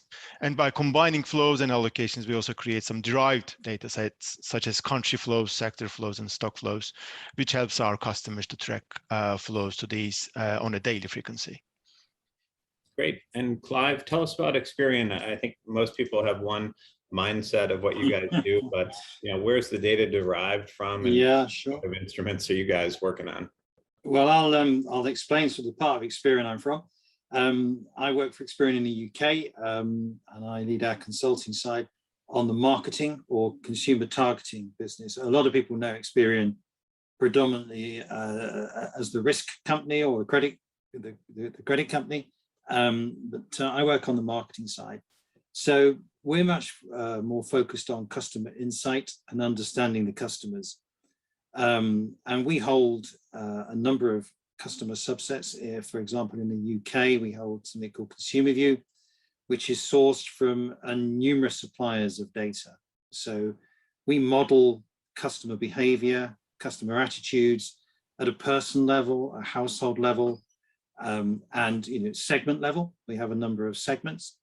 Across the world, Experian is a global company. We have segments that are specific to the country. So we'll have, for example, Mosaic UK, Mosaic USA, Mosaic France, numerous subsets of segments that are relevant just to the country, all derived from sources of data built up into this insight that kind of identifies what customers are thinking, doing, behaving. And we also have a consistent view of the world, which we call worldview. And that's pretty much a segmentation that you can overlay to any country in the world, any city or geolocation in the world. So the way to think of Experian is we are sort of the company that provides the insight, the attitudes, the segmentation, the behavior of what consumers do. Wealth and investments is one part of our sort of level of insights. It falls within our financial services insight. So the wealth element is one of it. But as we talk through, we'll talk about some of the insights we hold on retail, etc. But to summarize, we are customer insight. Great. And let's dig into the trends. Like what's EPFR picking up? Give us some of the trends. Thanks again. This is actually a very interesting week to talk about European fund flows, as after the uncertainty induced by German elections, European equity funds recorded their biggest outflow since the fourth quarter of 2020. And with sentiment also taking a hit from the worsening energy supply picture, funds dedicated to the UK, where we have seen some fuel stations unfortunately running out of gas due to panic buying at times. So redemptions hit a 13-week high. And the sentiment in Europe is also kind of getting affected by some other strong global wins, like the struggles of Chinese mega developer Evergrande, or in the US, the uncertainty around debt ceiling, tapering, and fiscal stimulus. So from the start of the year, we have seen quite strong inflows into equity funds globally, and this was one of the most strong years in the last 10 years. But this week, as a result of these uncertainties, the headline number for all equity funds across the globe seen the biggest combined outflow since the first quarter of 2020, and actually snapped a 38-week inflow streak. So European funds are also feeling the direct effect of these. And for Europe, the redemptions did not only come from equity funds. We have seen outflows from European money market funds, investment grade and high yield bond funds, which has hit their near-time outflow records as well. Looking through the end of the year, maybe the most interesting asset class to follow will be the inflation-protected bond funds. On a global scale, we have seen very strong inflows into this asset class for the last 45 weeks of positive flows in a row. And interesting to note, for Europe, we see a kind of a diversion from the US, Europe seeing relatively weaker inflows, reflecting the differences in inflation expectations between two regions, but still strong inflows into this inflation-linked bond funds on both sides of the Atlantic. So that will be something interesting to follow as well. Yeah, we've throughout the different panels we've done, it's been interesting to see some of the pricing trends, like even on the container side, what's happened there in terms of pricing. We had a semiconductor call, and we're talking with some of the fab companies, and like just the price increases that are coming in 2022 are 20 to 30%, and they're already sold out.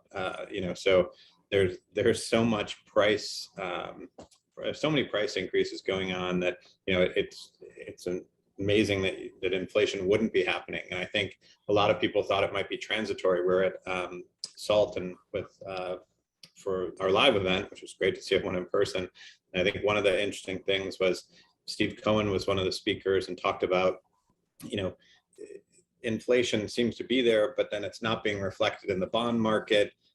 So, is it transitory? Is it not? And then all of a sudden, you saw bonds kind of rip. I think the 10-year went from 1.3 to 1.5. So, who knows? But at least in the data sets and what data is, pricing related, things are going up. So, I guess over to Clive. Like, what type of trends are you guys picking up in the UK?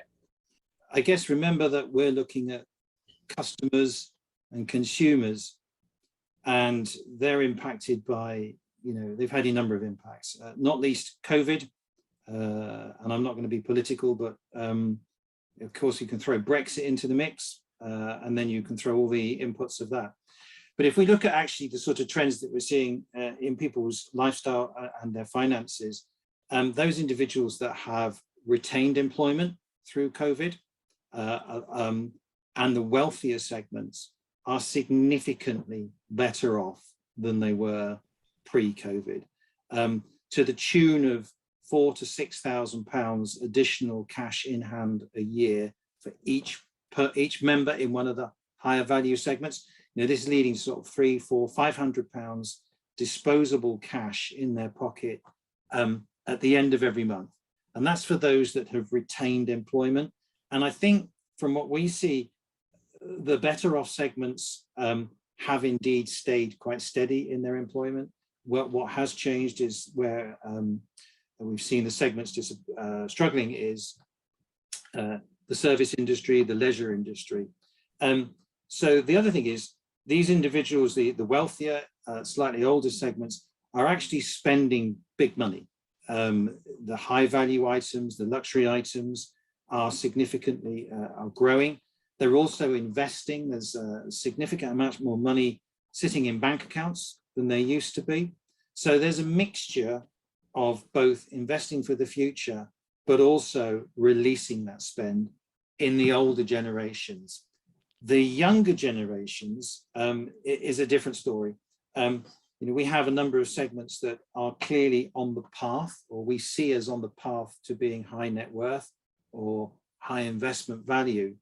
And these are sort of individuals sort of early on the career ladder, maybe 30, 35 years old. Over half of those segments that are in good full-time education, they have been impacted more by COVID employment than others. So more than half of them are actually concerned about meeting their rent bills, their mortgage bills. Out of all the UK economies, they're the ones that are, without doubt, the most conservative in their spend.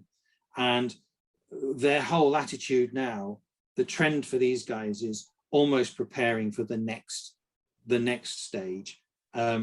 Because as we, today is a very interesting day because, well, interesting might be the wrong word, but furlough payments are starting to end today for UK workers. The government has spent in this country billions of pounds supplementing income. That stops as of today. So, these younger generations as of tomorrow could be struggling even more to pay their bills. That's when I think the economy is going to suffer potentially more as more redundancies, more jobs are lost. So these younger generations that don't have these savings are going to be even more cautious, we think. The older, more wealthy ones that are sort of closer to retirement, we don't think it impacts them. They're going to continue to spend. That spend and that investment might dry up as they're able to travel abroad, as they're able to go on holidays, because that's something that's completely stopped. So they would be the trends that I see in people's wealth and their attitude to spend, I think. Yeah, and is that translating into the EPFR data? Like, if you look at some of the different sectors, like what are you guys seeing in terms of movement of fund flows and things like that, or buying?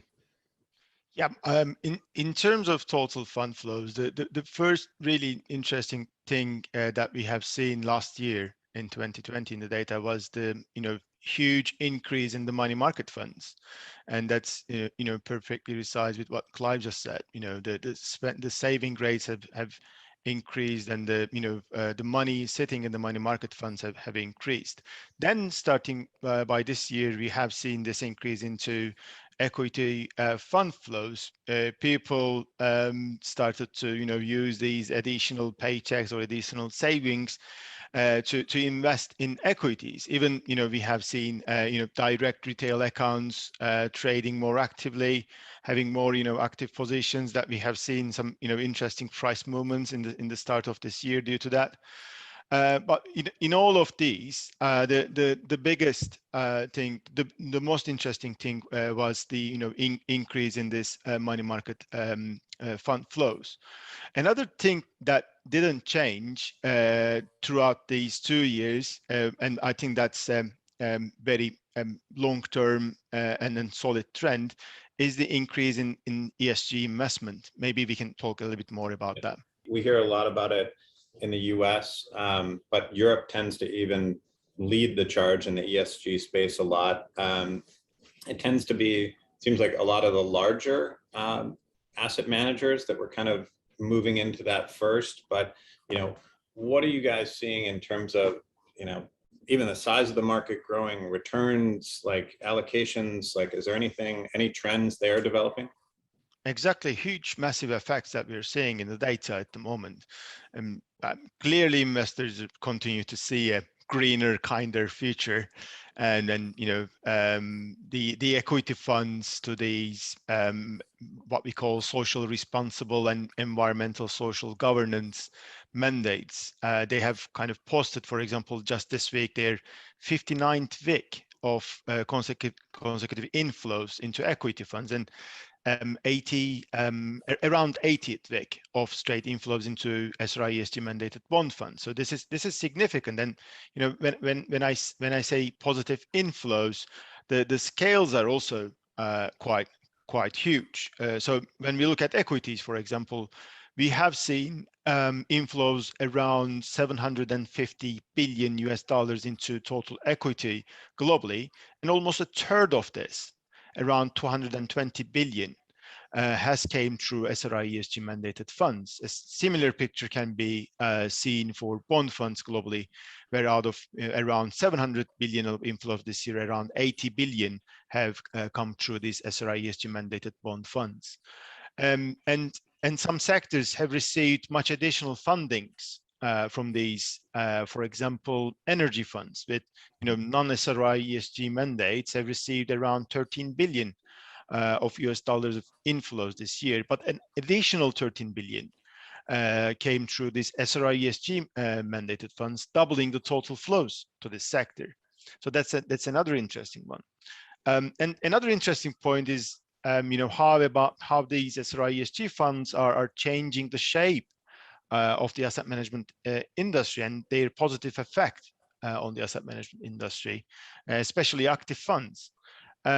This is the first time that we are seeing positive inflows globally to active funds after 8 long years. This is significant, and all of it is coming from SRI ESG mandated active funds, which have received 120 billion USD of inflows, where non-SRI ESG mandated active funds in total received an outflow of 50 billion. So this is something also interesting to note, because it's helping the active managers also to raise some additional money, this team.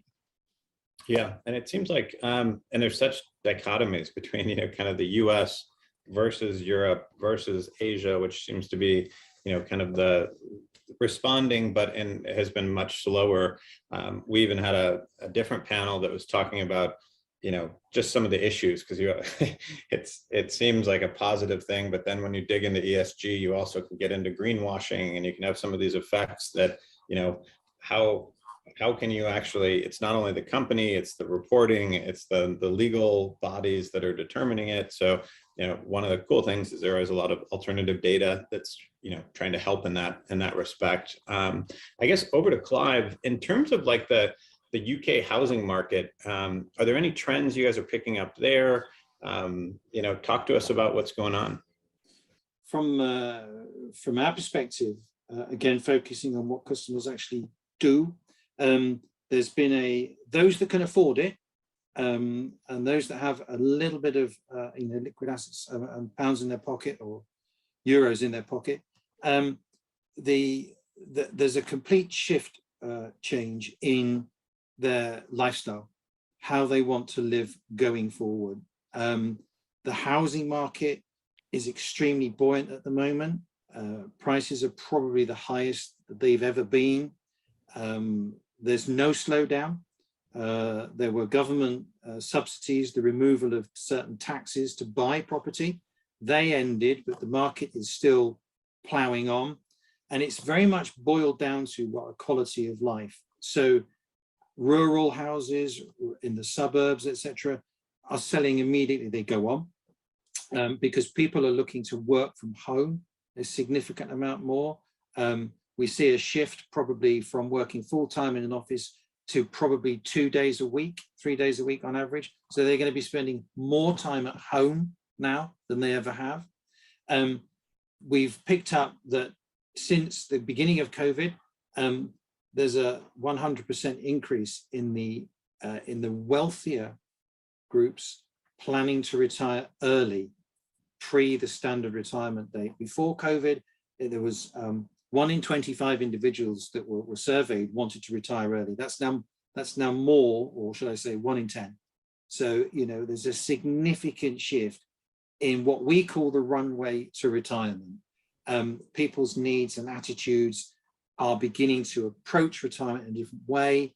Their funds are probably going to need to be restructured because what was going to meant to be paid out when they're 65 is now likely to be paid out in their early 60s, even up to 55. The other thing that has shifted significantly in lifestyle, and is probably incredibly important for anybody that wants to interact with a customer, is that the vast majority of the week, or the greater proportion of the week, is now spent at home, which means that they are becoming far more online.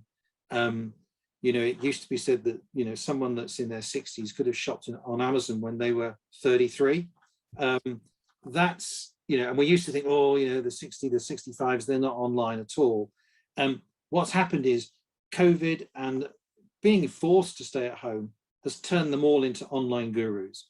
The younger ones, the less confident ones that I spoke about, you know, when we assess those and we follow their trends, nearly 100% of them are happy conducting significant amount of activity, especially financial activity online.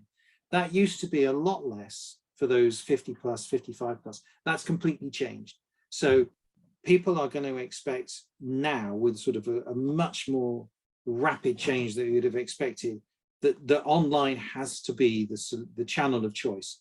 And it will be, because they're not going into the cities anymore. There will be less people working in the cities and large offices, calling in at banks, calling in at institutions, calling in at independent financial advisors. They'll be at home now online. So you either visit them or you find them online. So it's what we see is the entire lifestyle shift. Yeah, no, that's true. And you know, Syed, this year rocked a lot of these hedge funds from a shorting perspective. You know, it was the meme stocks, it was all these short squeezes. Has short positioning changed at all in Europe or the US, or what are you guys seeing on that front?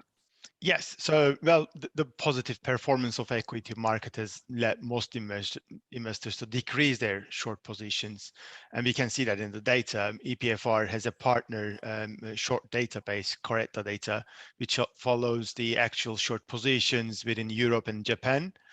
And according to that database, at the start of the year in Europe, a stock with a short position, when it had on average 3% of its total outstanding shares being shorted. Now this is down to 2%. This is a significant drop. Obviously, there are still some sectors which are seeing some more short positions in Europe, some entertainment and travel stocks. As Clive mentioned, the life is changing for most of the consumers. You know, they have still very significant short positions. And when we look at the top 20 short stocks in Europe, in terms of percentage of total shares outstanding, we mostly see consumer discretionary and information technology names, some specific names, which are not being liked by this hedge fund industry at the moment. On the other hand, EPFR's stock level positioning database, which tracks more than 12 trillion of global equities positioning of mutual funds and ETFs, also point out to some similar interesting patterns. Since the start of this year, active mutual fund managers' top picks included, interestingly, biotechnology firms with some niche innovations, and the biggest decreases in allocations were to some consumer stocks like food and beverage, household, and personal products. Great. Well, we're almost out of time, but as we round things up, what are the key takeaways that you think the audience should walk away with, as we're heading into the fourth quarter, the year end, and then also into 2022? Let's start with Clive, and then we'll finish up with Syed. I think if I was to sort of sum up three key things, it would be to track consumers' behaviors and attitudes. They're going to change regularly. The snapshot in time, the segments that described consumers a year ago, they need to move, they need to change. As things like COVID plays out, as things like Brexit plays out, right across a number of countries, how people behave is going to change, and that needs to be tracked in ongoing assessments. They need to understand the need, this is second point, of those close to retirement, because a year ago, as someone was approaching retirement, we had a lovely little plan, we had a lovely glide path, and we thought what they were going to do. That's brought forward now by a vast majority of people are going to bring their retirement forwards, and their financial needs are going to change, and their behavior is also going to be based on those confidence factors I mentioned as point one. And lastly,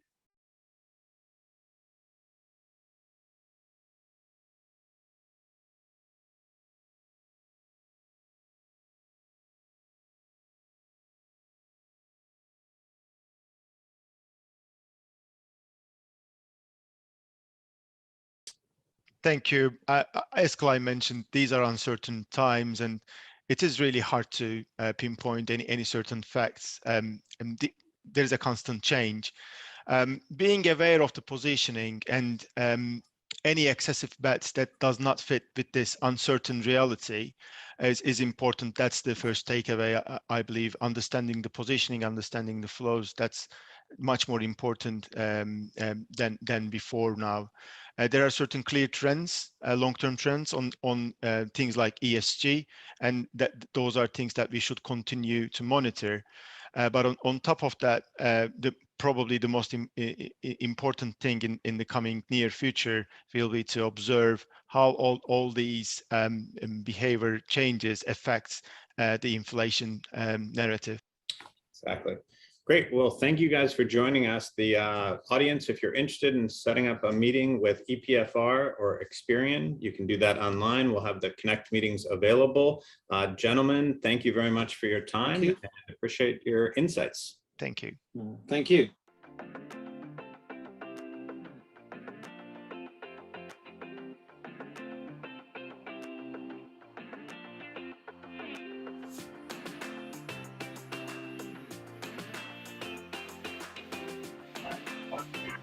Thanks everyone for joining us, and we hope to see you in Miami.